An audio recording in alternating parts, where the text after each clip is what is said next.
It seems like Manchester United is having an incredibly active week behind the scenes, from potential exits of star attackers to fresh transfer bids, and now, a slick new kit drop. I mean, the away kit has been dropped, has been released on the 16th of July, and it has fans buzzing. But let's break it down like one after another. We'll start with the new away kit that was released, and it's clean. I mean, United officially dropped the 2025 away kit, 25-26 away kit, and it's already turning heads. I mean, a lot of fans have been giving rave reviews on it. The shirt features a minimalist ice white base with, textured patterns resembling a digital frost or lesser etchings. This is me just kind of trying to describe what the kit looks like. You might see it online, and you know what I'm talking about.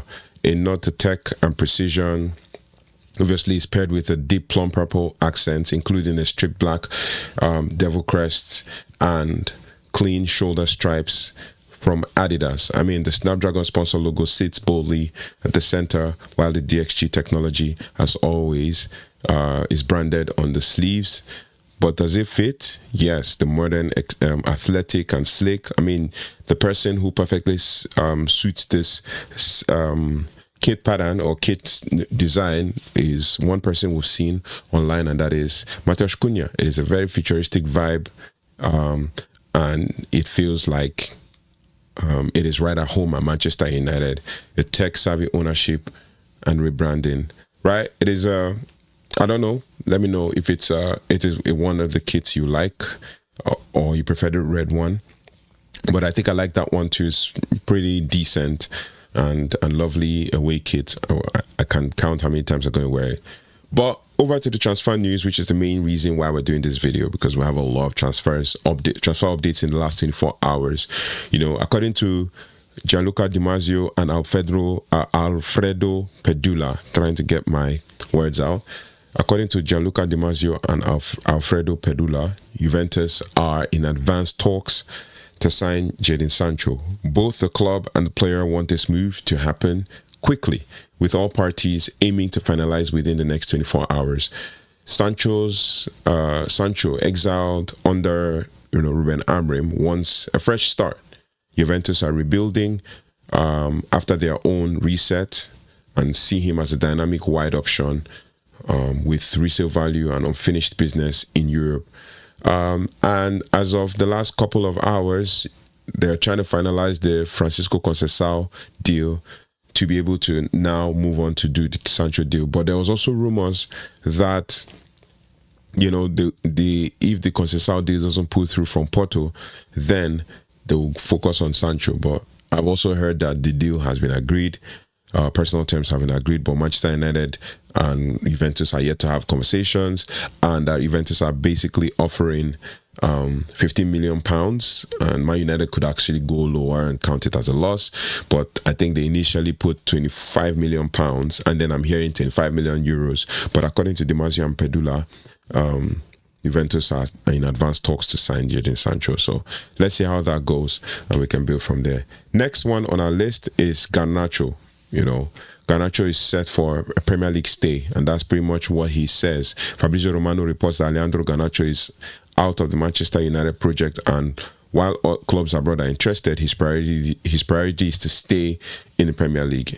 Interestingly, Chelsea are monitoring the situation and may swoop in if the price drops. Garnacho could also be one of the shock moves of the summer, but we don't expect it to happen quietly.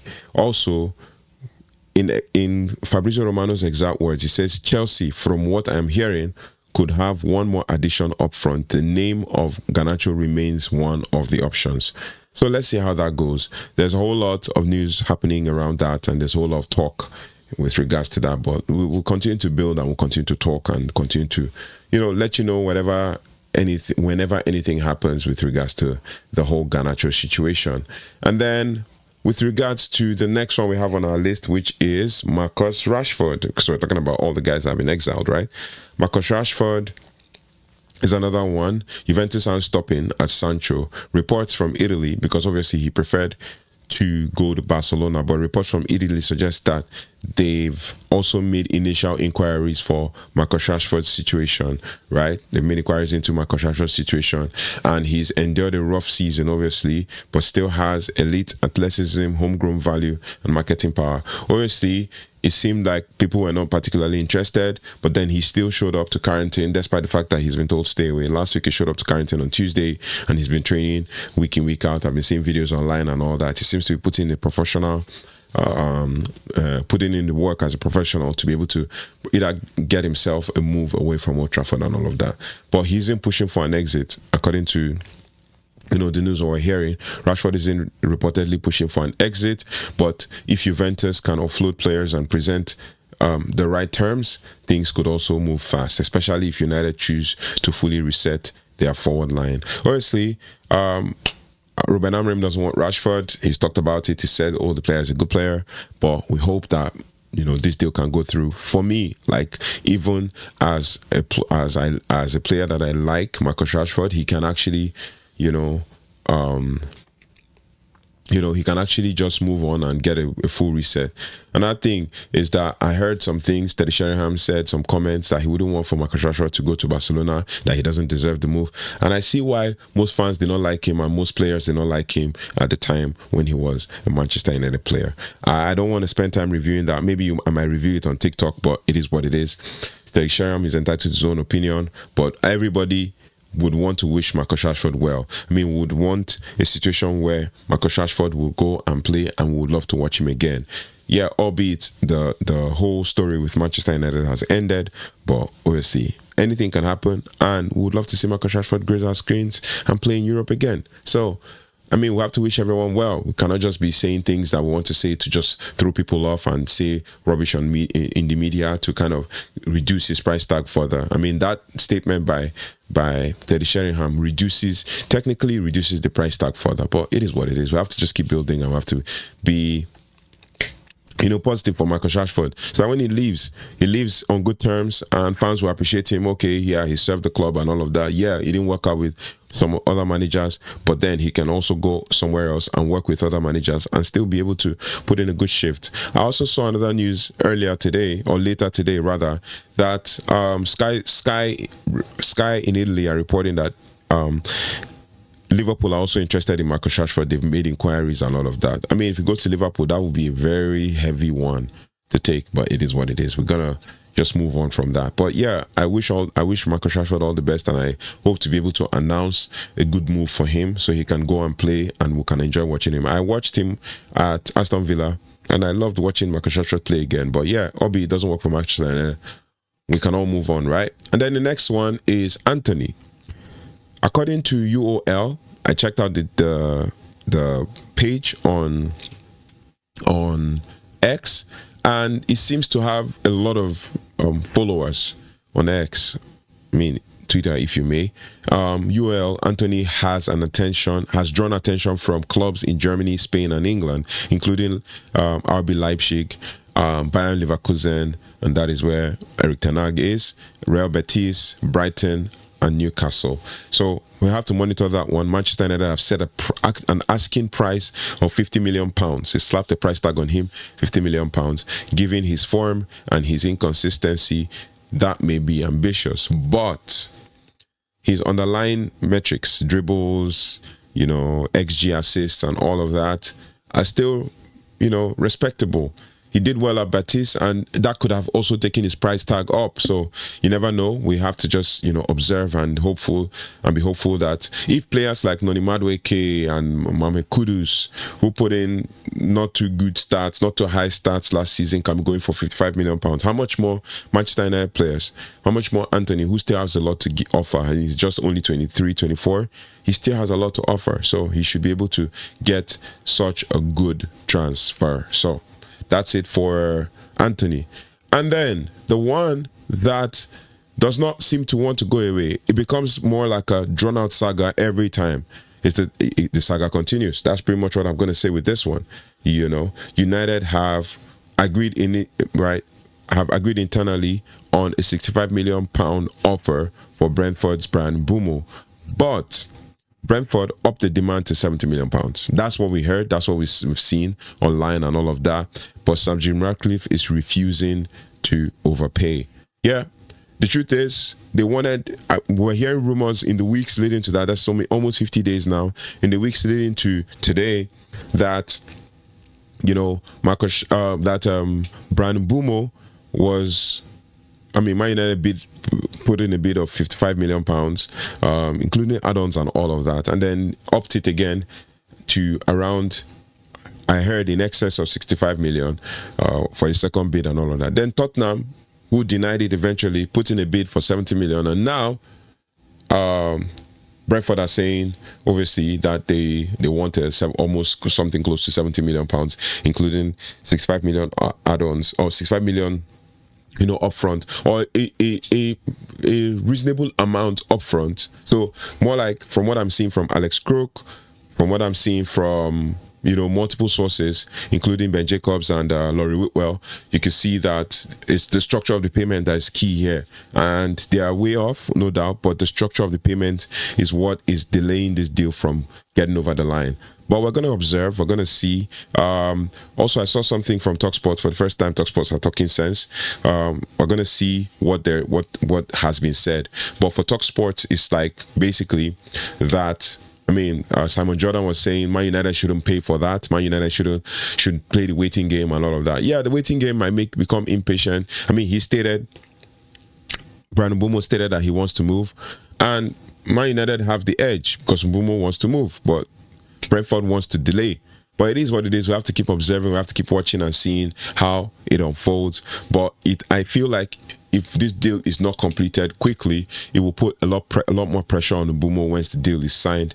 And I've seen a lot of analysis online with people saying, "Oh, basically, it's not a good look for Ineos and the Glazers if they back out of the deal now, because it's only a few millions, and then that means they would have waited so long only to back out now, and then it's also not a good look if they overpay and all of that. So you're doomed if you do, you're doomed if you don't. But it is what it is. You have to still keep observing. You have to keep hoping that a deal is struck and we can just finally announce the here we go for Bryan Mbeumo. He had 9 goals and 6 assists. He had 20 goals and assists last season. I think 20 Premier League goals last season. And, he's seen as a key target for Ruben Amorim's system. But Ineos are determined to not repeat past mistakes. So they are more of discipline over desperation. And this is the new rule. So I know a lot of Man United fans are going to be impatient and going to be, itching for that new shiny product or shiny toy. But we should also, keep our heads up and hope that the Mbeumo deal comes through, and then we can focus on other things. A lot of people are saying, "Oh, why are United focusing on only one deal?" They could be focusing on other deals in the background, but not want to make it public, because I saw some sort of like a conspiracy theory. They want to make it public because the moment they make it public, the price goes up. So they have been doing some deals in the background, but putting the Mbeumo deal, that this is also possible, putting the Mbeumo deal in the forefront, so it looks like nothing is happening in the background, and then in the background we might be signing some players or agreeing some deals with some clubs and stuff, and the next thing, boom, everything is really revealed and we'll start signing players. But we still have some time ahead of the preseason, and as also maybe a few days, I think next 3 or 4 days, and then we still have valuable time ahead of the season starting in about a month, because the season starts in a month. I think 15th of August, right? That's the first game, and our first game as for Manchester United basically is about, I think, 17th. But it is what it is. We have to keep our powders dry and be patient as well. United fans are not patient, but it is what it is. Now the next one is Ollie Watkins open to United switch. Dean Jones actually has confirmed that Ollie Watkins would be open to joining Manchester United this summer. The England international scored 19 Premier League goals last season and offers pressing, finishing and vertical runs for Ruben Amorim. But no formal offers have been made yet, but we have to keep an eye on this, especially if Mbeumo or other targets fall through. But I don't believe that Mbeumo is going to fall through. I think that the deal is going to happen in the end, but it's going to take some time, and he might not also be available before the team travels for preseason. which takes place next week, but the team travels this weekend. But it is what it is. We'll see how that goes. No, so to summarize all of these things, we talked about the kit launch. Fans are loving the futuristic look and they're analyzing it online and loving it. Sancho wants the Juventus deal and it's nearly done. Garnacho wants Premier League move, and Aston Villa and Chelsea are in talks or are monitoring, as the case may be, because these are the words that we keep hearing now. And then Rashford being tracked by Juve and also of recent Liverpool. So we're going to see how that unfolds. And then with regards to Antony, there's an interest from top clubs and the price tag is set at £50 million. You know, it might be a loss on the deal, but it is what it is. We'll have to keep moving. And then from Mbeumo, the deal is paused over valuation. Jamie Jackson says the deal has stalled, but we have to keep our fingers crossed and expect that things will happen, hopefully.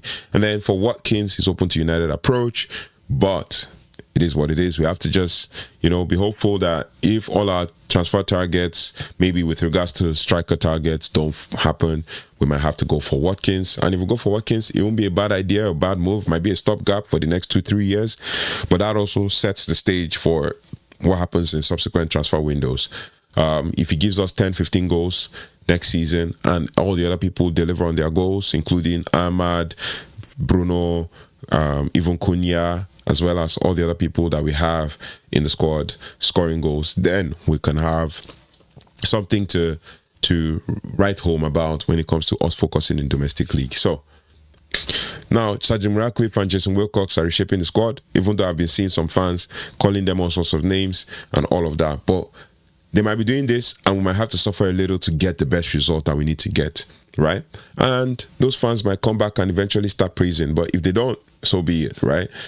But the identity is one of the identity of the squad, and the culture of the team is one of the things that they're trying to build. And we should expect exits. We should also expect surprises and maybe even Garnacho or Rashford domino effect. But let's observe that. Let's, you know, keep our fingers crossed and hope that things will happen. A lot of people are questioning the ownership. A lot of people are talking about Sheikh Jassim, that why didn't we choose Sheikh Jassim for those that supported Ineos? I'm like, whether you supported Ineos or supported Sheikh Jassim, if the fans shouted Sheikh Jassim and Glazers wanted to sell to Ineos, they would sell to Ineos, right? It's not that if the fans shout. I know the fans can decide and can sway things, but it's not that if the fans shout and then the owners will say, no, we don't want this owner, we want Sheikh Jassim.